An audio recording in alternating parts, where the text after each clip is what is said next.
Hey yo, it's Guido coming at you with a Tactics Talk. Thanks for tuning in and welcome back on this episode.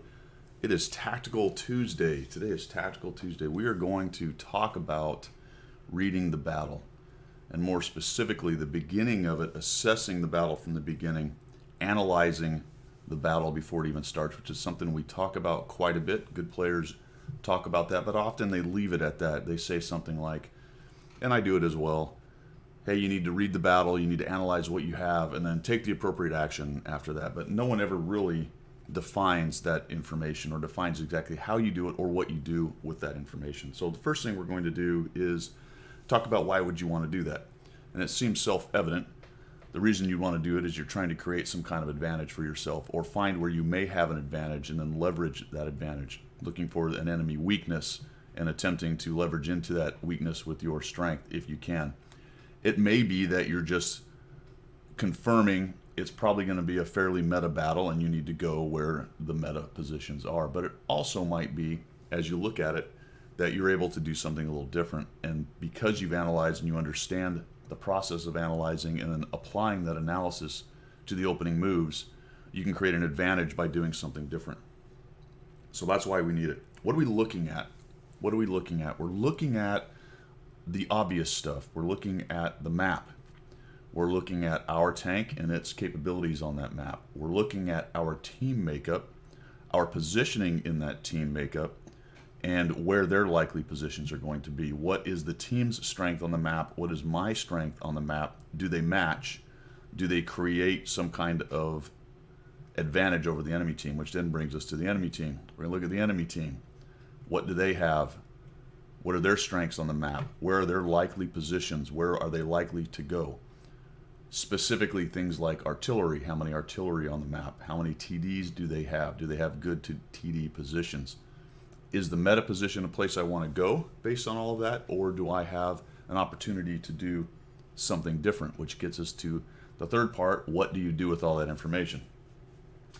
It's one thing to say, hey, I've analyzed it and I have a bunch of information. It's another thing to use that intel and apply it to a game. So I have a game here in my 40 FV 4202, which is a pretty nice British Tier 8 premium medium tank. And you're going to notice right off the bat that I am top tier in a 357, which gives me a huge advantage right off the bat. So that's the first thing I saw when I went into this battle. You'll see also that I've got the counter at 0-0. Normally I start these things pretty far into it because I'm already headed to the position I want, and that's not what we're talking about on the video. But for this video, we are going to talk about from the analysis phase forward and why I made the decisions I made on this particular battle. So back to the fact that I'm 357 and I'm top tier. Right off the bat, the first thing I see is I can probably own just about any part of this map. The meta position, I've made the mini-map gigantic over here. The meta position is over here, win this hill, and then start working either into their backfield or come back to your cap. It's got a pretty good overwatch position. However, on this map, which is, I always forget the name, Tundra, while the hill is very important, I would not say it is the only way to win this map. You can win this map by working over on the west side, provided you push hard and don't walk into a bunch of TDs once you win it, or you flex back as required. But that requires a little bit more teamwork and SA over here than it does to just take the hill and start sniping off the edges of the hill. So when I looked at this, I said, well, okay, top tier, medium tank, fairly fast, great turret, good hold down tank. If I go up to the hill, I can probably have a good game. However, there's a lot of relatively fast tanks and there are a lot of TDs. What that told me also is if I don't get a good push with my own team up the hill and we get stuffed, then it's going to be a big slog on the hill. And it's very possible to lose 2 or 3 tanks trying to take that hill and all of a sudden be on your back foot and have a really hard time winning. In addition to that, with all the TDs, if you look how many TDs are stacked up on both teams, there's probably going to be a big assassination line in the backfield back here in the southeast. So using that hill and trying to come off of it is going to be very difficult, more than likely. Those are the strongest TD positions on this map back here and for my team up here in the northeast. So it's very likely that if I go over there, I may run into that. However, it still is a fact that that is the meta position and it's still a probably really good place for my FV4202 to go. However, I did not choose that on this map because when I looked at this and I saw that all they had was a Progetto facing me, they don't have really a heavy until you get further down into the list, into the tier 6s. and I saw that they had all the TDs, and I know that their TD strengths are back here, and I know that it is difficult for artillery to hit me if I go over here and fight on the west, and I know that my tank has very good hold down capability and a strong turret. I decided I'm going to do something a little bit different. We're going to do some asymmetric effort on this, and I'm going to head over here onto the west side for this map, and I'm going to fight my way through the west side. I'll bring the mini-map back down. My intention then is to go over to the west side, fight what's there, and then flex back. I don't have a lot of intention early on of just pushing through. However, I will assess as the fight's going on what I'm facing, because I can still push in that direction, especially if they're busy in other places on the map. And what I'm looking for here is to kind of surprise them that the top tier tank went over here. Now, a lot of people do that. They say, well, I do stuff because I'm trying to surprise the enemy. I'm making a surprise attack.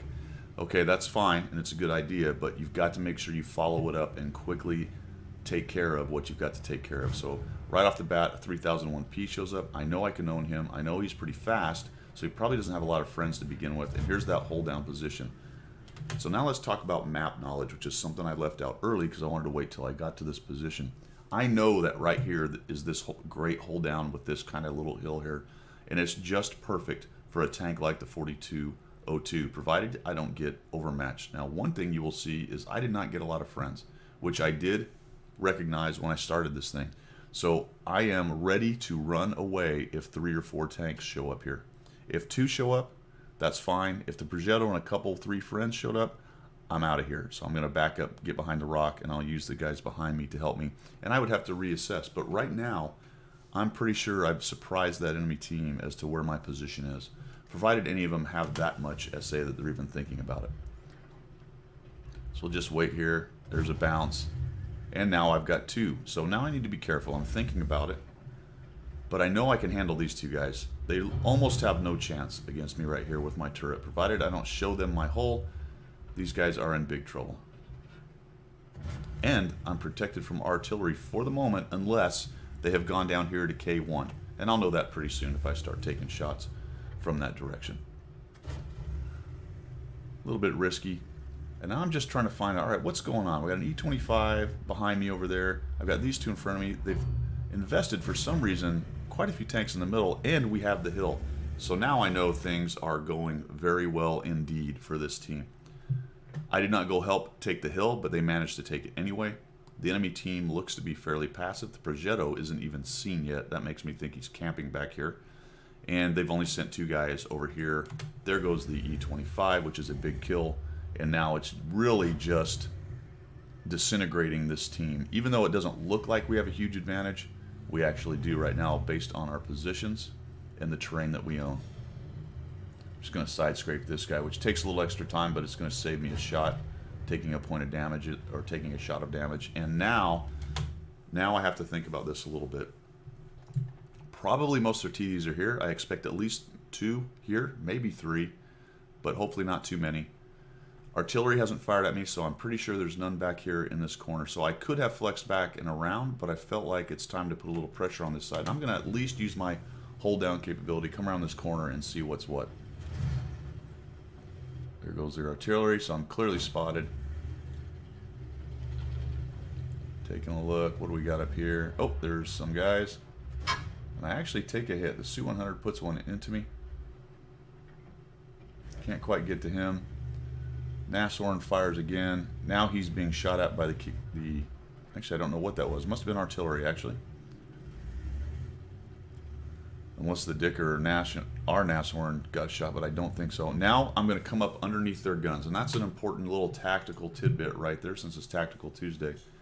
They did see me there. I had a decent hold down spot, but that's going to be a little bit more difficult to fight them. I'm going to get up underneath their guns right here where they have to actually expose themselves and come out if they want a piece of me.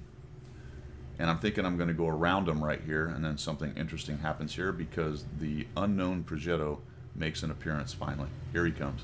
I'm thinking, oh crud. I saw him a little late. I'm actually going to eat a couple shots, 3 shots from this guy. And I try to track him, which I do. He fixes it, and I'm backing up a little more than I think I want to. I didn't realize at the moment I had as much help behind me, so I'm a little bit slow to get forward, and that allows him to reload with that Italian reloader and get another shot at me. So remember, on that reloader, he doesn't have to wait the full reload time.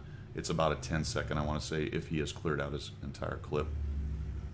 Drum, whatever you want to call it. So I know the Progetto is about a one-shot. There he is. He's looking two ways. I'm able to take him down. Got a Su-100 right here. He's getting absolutely schwammered. Artillery, God's work. I know the 100's dead, so I don't worry about him. We'll go ahead and shoot this guy a couple times. Down he goes. And it's cleanup on aisle 2. Cleanup on aisle 2. So a pretty obvious example of what I talk about. And this one, from the analysis phase to how I fought it, other than making the decision once I won that flank over there on whether to go back and go forward, was pretty much as advertised. I had a pretty good idea how this one was going to go, and that's more or less how it went. They don't always go that way, obviously. Deal with this guy a couple times, trying to track him, get a piece of his track. There we go. They don't always go like you want them to, and that's where we get into the analysis of the battle and flexing and reacting phase. Only really one example of that for mine when I won the west flank and then decided whether to go forward or backwards. But as far as an initial analysis of the battle and making a decision that was a little bit different, you got to have reasons for it. And hopefully that helps some of you guys solidify in your mind some of the things you need to think about while you're analyzing and you're looking at the timer and whatnot. Use that 30 seconds to analyze what's going on and make some initial decisions so that when it goes to 0, you already know where you want to go. Obviously, if you get a really weird deployment started, then you may need to pretty early change your opinion on where you need to go. There's a lot more to it than just that. But this is a fairly black and white example of taking a non-meta move based on some good decision making on the analysis phase. Thanks for tuning in, guys. I do appreciate it. Keep the replays coming. Tell your friends, and we will see you.